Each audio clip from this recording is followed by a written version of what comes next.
բնականաբար նաև փաստարկներ, վերջում էլ Միքայել Սրբազանը ելույթ ունեցավ, որ դրանով ավարտել։ Առաջին ինչ ելույթ ունեցավ եւ երկրորդին միջակայքն ինչպես է հիմնավորում։ Տեսեք, մանրամասները հիմա երևի կարող բաց թողնենք, բայց հիմնական թեզերը կասենք, իմ գործընկերներն իրենց կողքին։ Ինքը շատ հետաքրքիր իրավիճակ է, նախ ասեմ, որ չկա ընդհանրապես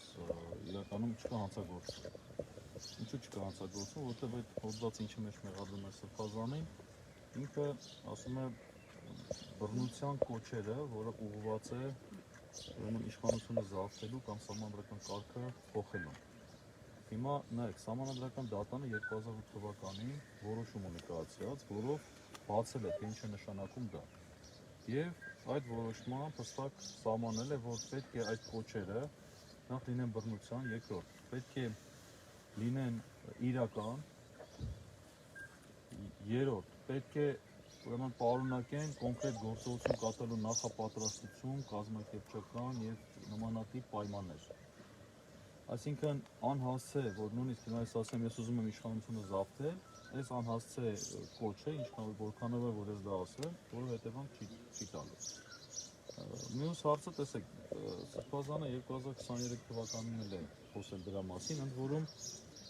ինչպես հետագա նաև մենք այդ մեկնաբանություններից պարզում ենք,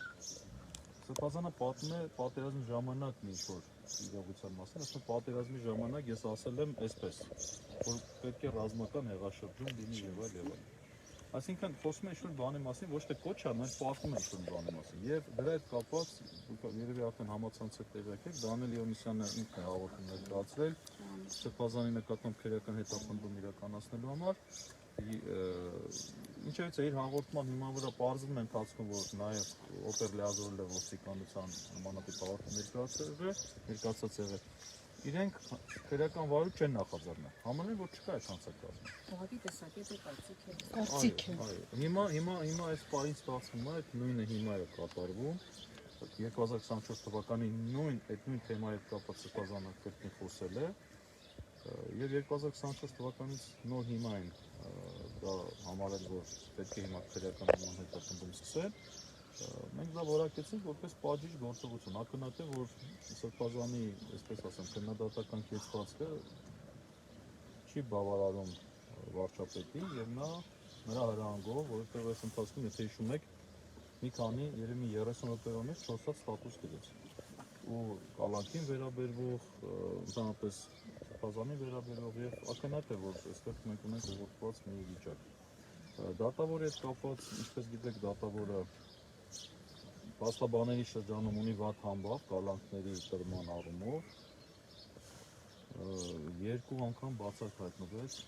պարոն Սարգսյանը երկու անգամ բացակ հայտնեց, մենք էլ միացանք բացակին։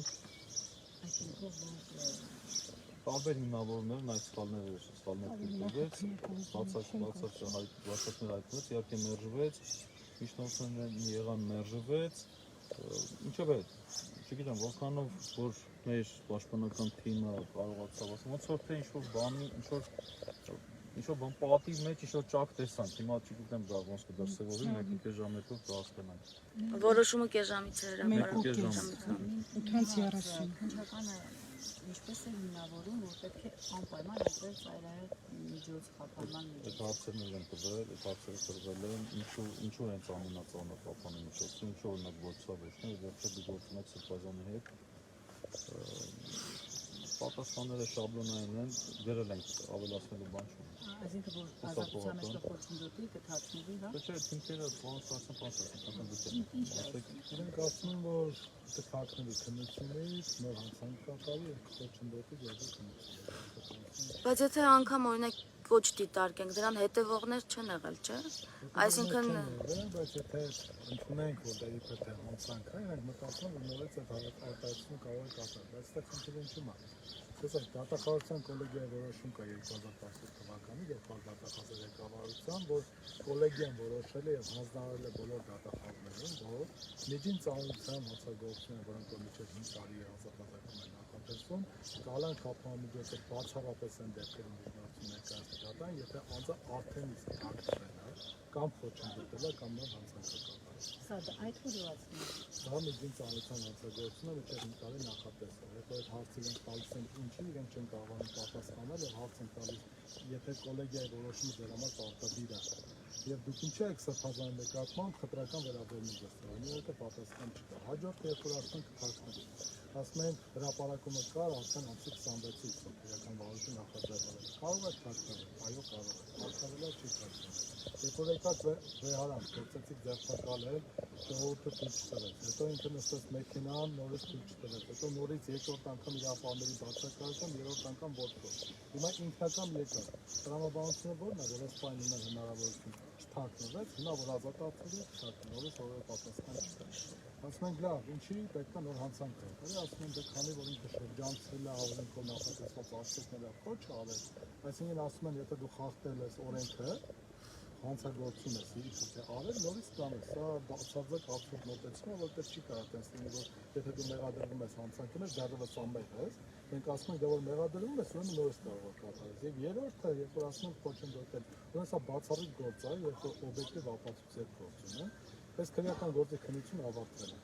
Ասում են կոչը դրսևորվել է հրապարակային հայտարարություն։ Հրապարակային հայտարարություն զննել եք, ավարտվել է քննությունը, մնացած ամեն ինչի մասին ենք խոսում, դա աբսուրդ է, որ ասում են վկաներ հարցը կնենք, այս գործով չի կարող վկա լինել։ Եթե վկա կա, սրբազանը խոչընդոտելու որևէ հնարավորություն եւ իմաստ ու կարիք չի տեսնում, որ գնա խոչընդոտի, ասեք, որ հրապարակային չի եղել, տեսանյութը եւ այլն։ Իրենք ունեն վկա։ Չունեն բնականաբար չնել կարող ունենալ։ Այդ դիտողներն են էլ այս պետության, դա էլ ինչը պետք է տասնյակ հազարավոր մարդիկ են, որոնք դիտել են տեսան։ Եվ ամենակարևորը, այստեղ շատ հստակ պարոն Զարաբյան դրա մասին ասած, բայց սազում հատկապես նորից արձանագրել, իրենք մեղադրանքի մեջ նշել են, որ մշտապես երկար ժամանակ, ասեն նույն տեսանյութի մեջ 6 տարի դրա մասին խոսում են, որ ռազմական հեղաշրջում։ Լրագրողը ասում է, որ դուք դրա մասին ասել եք, ասում է ասել եմ, այո, դրա մասին նորից ասում եմ։ Հիմա եթե 2013, տեսեք, ասում եմ 6 տարի ասել եմ։ Հիմա իրենք ասում են այս երկու հրապարակումը որ կա 24 եւ 25 թվականների, դրանք նույն արարքի կրկնությունն է։ Հիմա ասում ենք ինչի սրանք 2023-ի կրկնությունը չէ, եթե նույն բանի մասին ամբողջ խոսում են։ Եթե 2023-ի մասով դատախազությունը ասել է, որ սա օրինական վարքագիծ է, դու որևէ տեսակի իրավախախտում հանցագործություն չես կատարել, սրբազանի մոտ գալիս է օբյեկտիվ ընկալում, որ սա հանցագործություն չի, առաջինը։ Եվ երկրորդը, երբ որ սա պետությունը արդեն գնահատական է տվել, սա նշանակում է հրաժարվել են քրեական հետապնդում իրականացնել։ Երկրորդ անգամ նույն մեղադրանքով արգելվում է նորից առիթ նախաձեռնել մեղադրանք ներկայացնել։ Սա, եթե ուրիշ ոչ մի բանի մասին չխոսենք, միայն այս փաստարկը բավարար է, որ դատանը ասի, որ իրավաչափության պայմանները բացակայում են։ Ցավոք սրտի դատանը, եթե դրա մասին ասեցին, դատանը ասաց, որ ինքը փուլում է հարցը քննարկելու իրավունք չունի, ինչի համար եւս մեկ անգամ բացակայեցին, որտեղ դա աբսուրդ մոտեցում է։ Սա իր առաջին ամենակարևոր պարտականությունն է, օրենքով եւ վճարել դատային նախադեպերը, որ դրա մասին ասում որ չի քննարկելու, ինչը մեզ ինքնավետ ենթադրել է, որ ինքը արդեն ունի որոշում թե ինչ պետք է կատարի, դրա համար բացակայեցին։ Խոսքը փոխանցում ոստանալ Անփոփ ասում ժողովրդական գնահատման կանհիմների, հասկացի ժողովրդների, չնայած զարմանալի կարող է թողել, բայց այնուամենայնիվ ակնկալում է չգիտի կանալ չլինի։ Իսկ հաստատում հիմա 23 թվականի, 24 թվականի այդ հայտարարությունների հիման վրա այս գործը հայտնի։ 24 թվականի եւ 25-ին հունիսին ձեր օգնությամբ, լրագրողի օգնությամբ բացացել բացել եք սրբազանը խոսել է նորից դրել են դրել։ Կարծում եք Որում ասեմ ավելին, այսօր էլի նորից սրբազանին էլի այսօր այդ հարցը տվեց։ Ինչ ասել եմ այո, եմ ասում եմ դա էլ են օգտագործում, ասում եմ նայեք ուզում եմ էլի կրկնի։ Ասեմ ձեր օգնությամբ է նաև սրբազանը հիմա բանջվում։ հատուկ են անում, որ 23-ի շրջանցին, որտեղ իսկապես 23-ի վերաբերյալ կադրել է։ Նշում է։ Բայց եթե նույն թեմայի մասին է խոսքը։ Դե մենք հիմա պաշտպանները նաև այդ կապը ցույց տվեցին, որովհետև երկու դեպքում էլ 23-ին եւ 24-ին է սրբազան ասում պատերազմի ժամանակ 23-ին ասում 44 օրվա ժամանակ, 24-ին ասում պատերազմի ժամանակ։ Ըստ էնքան է որ նույն բանի մասին է պատմում։ Եվ հետո դա կոչ չի, ինքը պատմում, ասում է ես այսինչ մատուն ասեցի այսպես։ Դա կոչ չի, դա պատմում է։ Ինչ որ բանի մասին պատմում է։ Դա կոչ չի կարող։ Հիմա փոթորկական ճանաչում է։ Առանձին սեյական եզրույթն այդպեսի է։ Եվ նաև ուզում եմ սրբազանը իր գործունը ձեզ փոխանցել եւ շնորհակալություն հայտնել ձեզ, որ այստեղ եք իրեն զորացում եք, դա իրեն մեծ ուժ է տալիս, իր, այսպես ասեմ, հոգեկան վիճակն է շատ լավ է, վերջի խոսքում էլ նա ասեց, որ ես եթե կալանավորեք էլի շնորհակալ եմ Աստծուն, որ այս փորձի միջով եմ ասնում, այնպես որ մարտականը տրամադրված, հանգիստ, նույնիսկ մտածում եմ ճիշտ հանդիսան այս պայմաններում։ Ինչ խափանամիջոց եք առաջարկել, թե առաջարկել։ Մենք ասել ենք մերժեք, միջնորդությունը մերժեք ընդհանրապես, բայց եթե դատարանություն մերժի, ապա այլընտրանքային այլ խափանամիջոցներ նախատեսել։ Անցանքն է երկու տեսանկյունից քրիտիկ։ Ամեն անգամ update արեք եւ նորովի վերաբերեք։ Շնորհակալ եք։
Հարգելի հետևորդներ, ես նշեմ, որ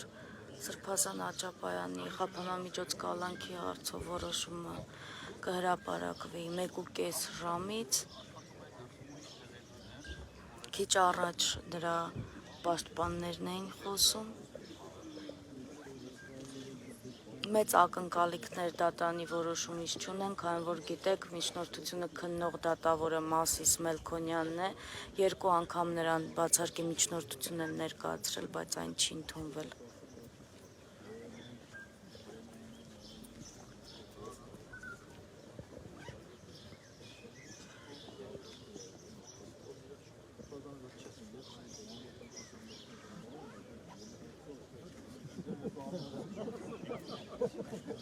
Կարևոր գնահատականն է։ Դա գնահատական է։ Կոչեր եմ արել։